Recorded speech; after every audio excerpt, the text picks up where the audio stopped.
Godt, Emilie. Godt presset. Hold hende. Godt taget, Emilie. Og begge fire. Og så sidder vi i grav.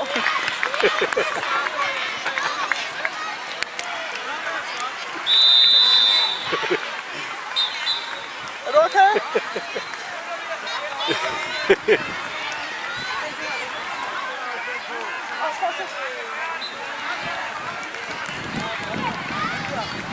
Det var flot. Ja, kom nu ordentligt. Sætter Freja, kom så. Stille, og så kom frem der næste gang. Så op med armene. Kom der, Freja. Det skal være der. Ja. Det skal være der, Freja, hver gang.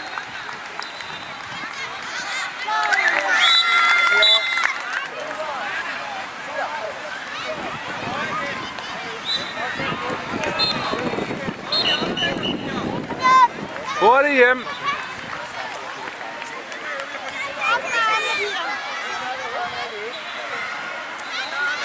Og det er godt dækket, Emilie, det der.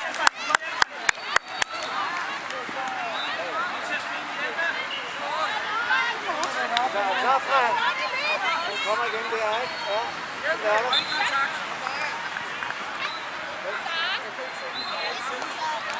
Ikke så langt frem, Andrea. Det er der ingen grund til. Det er også, tror jeg.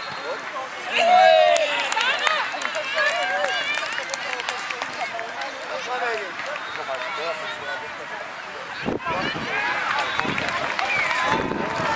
Den kom ind i den. Lad høre med de der lange kast.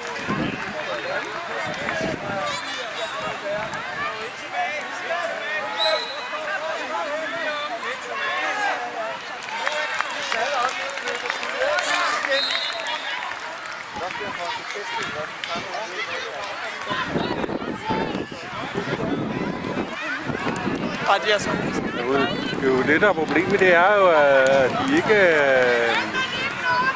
kaster til dem, der står inde på stregen nu. Nu hopper der nogen ind bagved, og det er dem, de kan kaste. Ja, der! Og så kunne den have været der.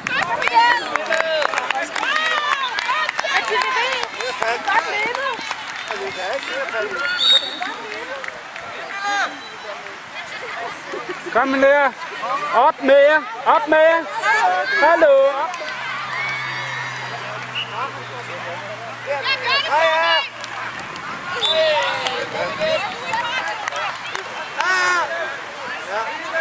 Og så over til nummer 13. Kom der.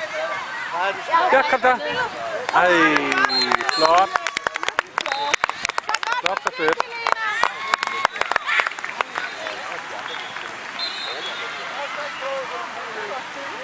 Så op med armene, skålerne.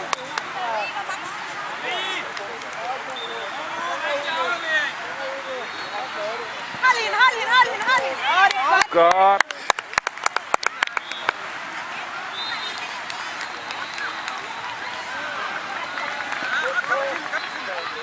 Ej, det er flot lukket. Flot. Det er så godt, skålerne. Ej. Det var målet. Den røg igennem. Var der ikke mål? Jo, den røg igennem. Den røg igennem. Der er hul i nettet. Øverst oppe. Deroppe. Så der var mål.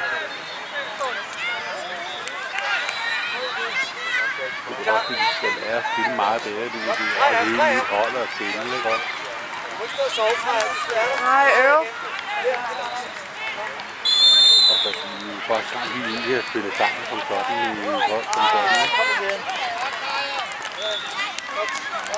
Kom selv dig.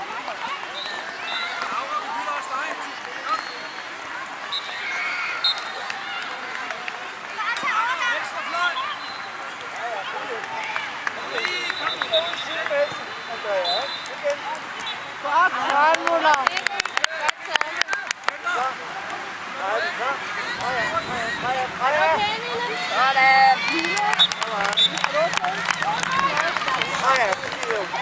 Kom her.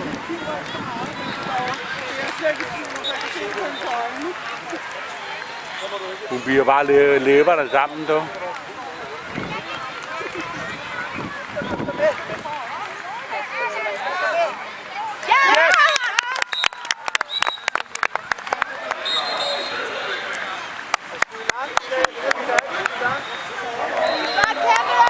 Flot.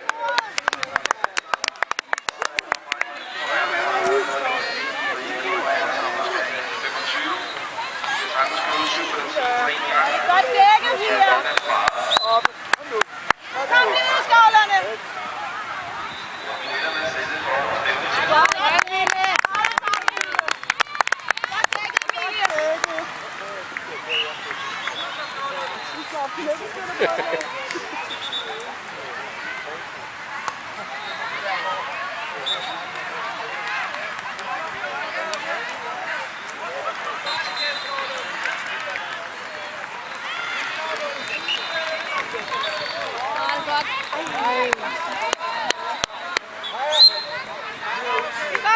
Vildt. Mathilde. Sæt jer ned. Men selv ikke godt have, at du skyder langt til middag, ikke? Ja, nej, er du der? Det er godt dækket, Mathilde. Kom, nej, er du der? Test. Du skal følge med hende. Godt taget, Mille.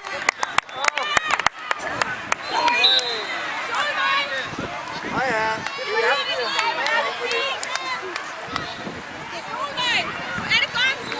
er det samme med os.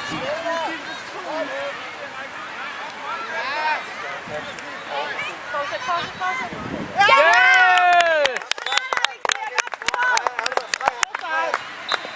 Tag dog bolden. Det er 2-2.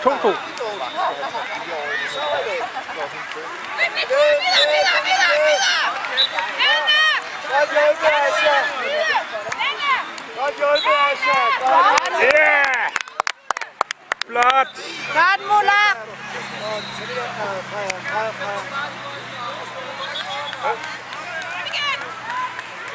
Ja, kom nu af, du. Ja, godt, at hun kommer også til. Ind på midten med den. Kast den til de andre der om bagved. Angreb frem.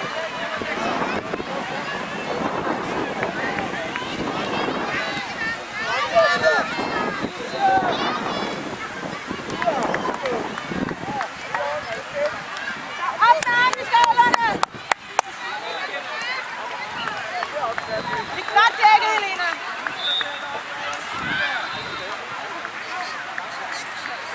Og det er godt dækket, Pia. Kom i ned. Så gode.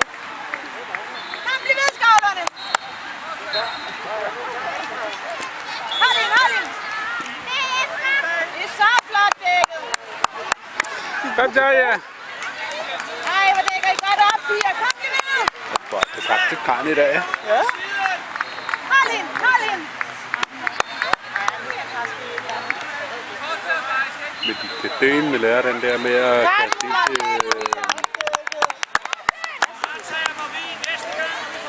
Godt taget, Selma. Godt taget. Ja.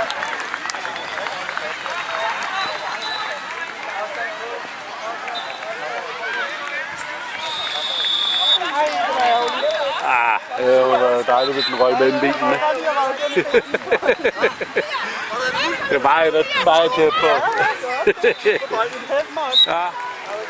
Godt dækket. Godt dækket.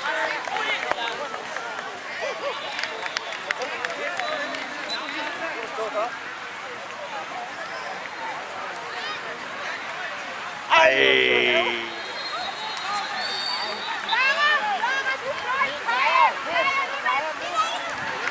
Yes.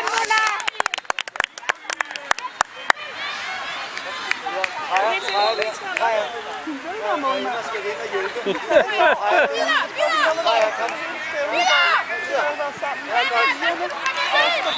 Ej, hvad laver? Sådan, ja, det er godt. Hun vil rigtig gerne stå derinde. Ej.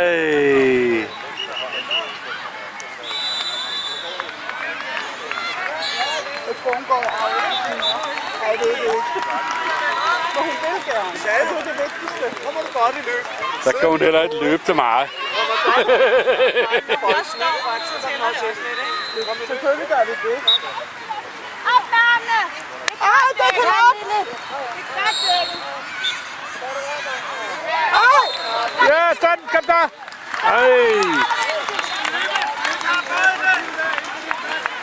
I tæller forkert, piger. Kom der! Emilie, opmærksom herude. Op med armene. Kom ud! Herude. Op med armene! Gå derind. Kom, Mila, yes!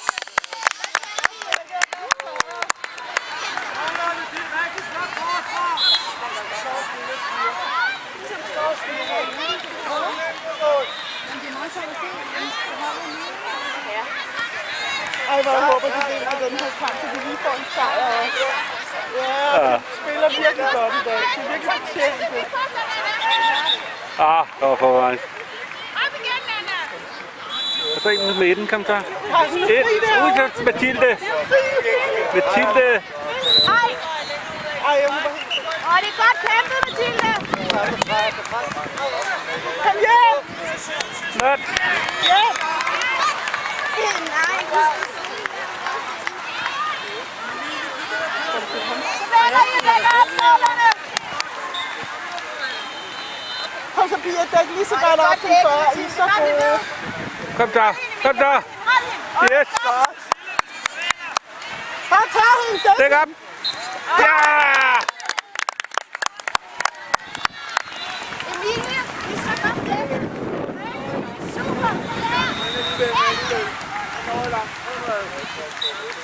Ja, hun får lige rammer derude.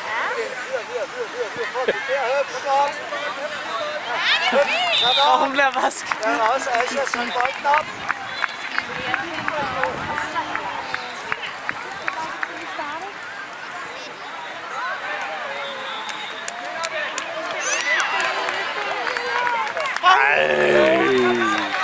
Opdækningen her.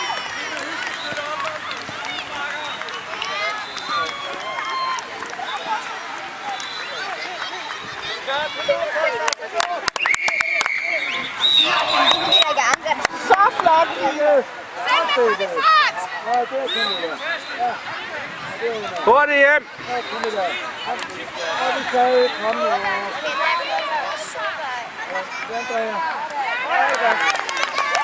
Kom så, dæk op, piger. Anna, Dæk op. Anna.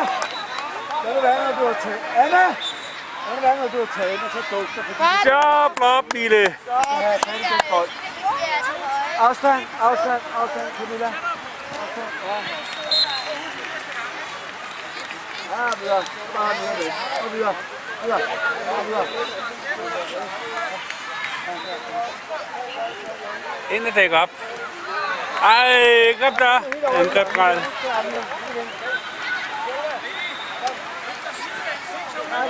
Kom så.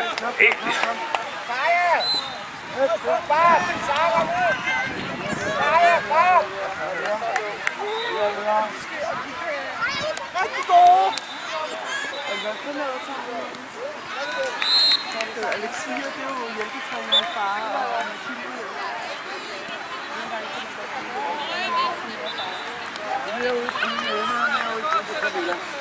Kom der, kom der, kom der. Kom der. Ej.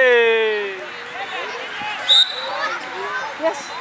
Camilla, at nogen kender reglerne 100%. Han er lidt utålmodig, ham træner. Eller dommeren. Han er lidt utålmodig. Kom nu.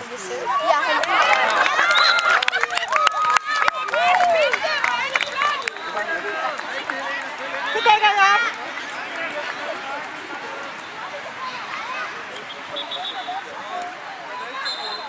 Nej, du bliver væk. Kom. Jeg er lidt i mål, Michael. Ja, jeg er lidt i mål. Kom nu.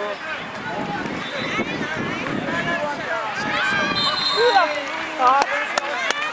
Godt dækket. Godt taget. Ja, nej,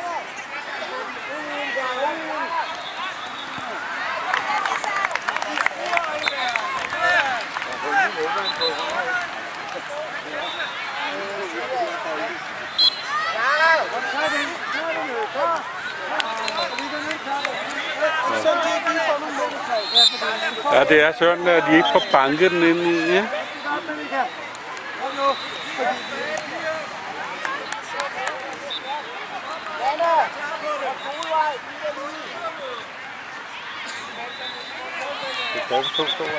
Nu ind i feltet. Ikke, når der er målkast. Flot! Ja. Hun Jeg håber fandme, at vi vinder med den her kamp her. Vi...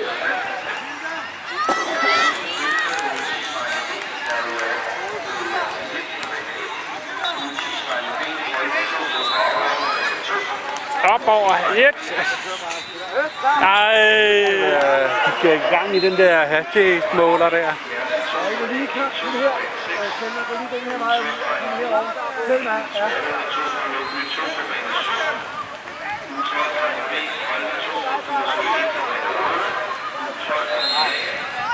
Sætten, hvor de spiller godt, du. Se, hvor de spiller godt i dag. Yes, det. Kom der. Kom der, op med jer. Op med jer. Op med jer. Kom så, så skal vi have et mål, så vi kan komme foran. Kom der. En god sejr. Vi er snart ved at være færdige, så de skal se, om jeg får lavet et mål.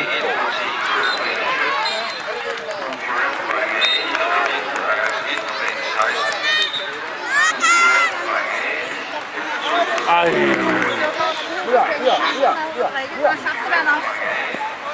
Men uafgjort, det er også okay. Uafgjort er også okay. Altså hellere det end at tabe.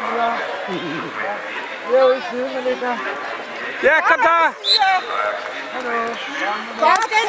Kom der, op med jer! Op med jer!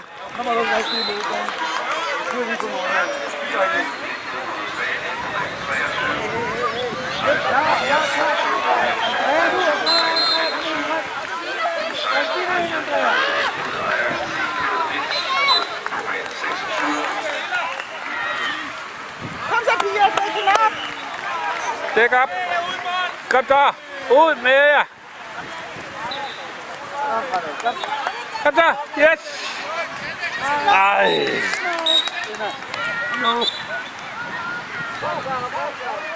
Afstand på. Afstand på. Yay! Kom ordentligt afleveringer. Kom. Ja. Videre. Afstand. Op, kom der! Kom der!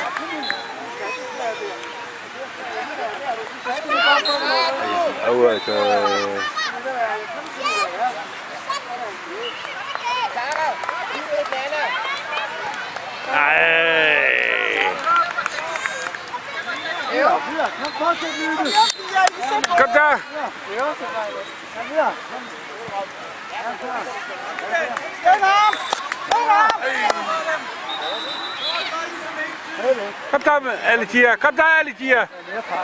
Tilbage! Kom der, Jan! Godt! Op! Sætten, hvor de spiller godt. Du skal bare løbe derop af, Karina. Det er Andrea!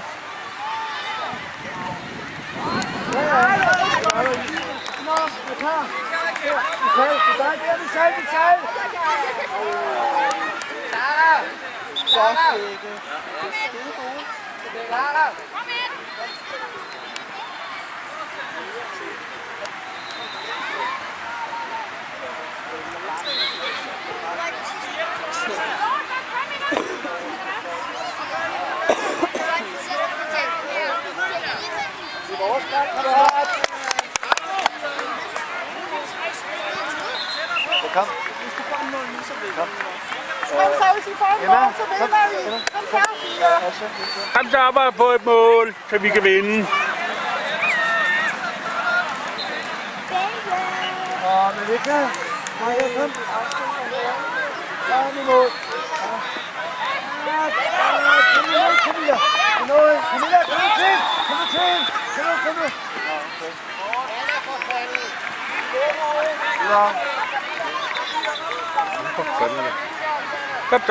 Kom så, Mille.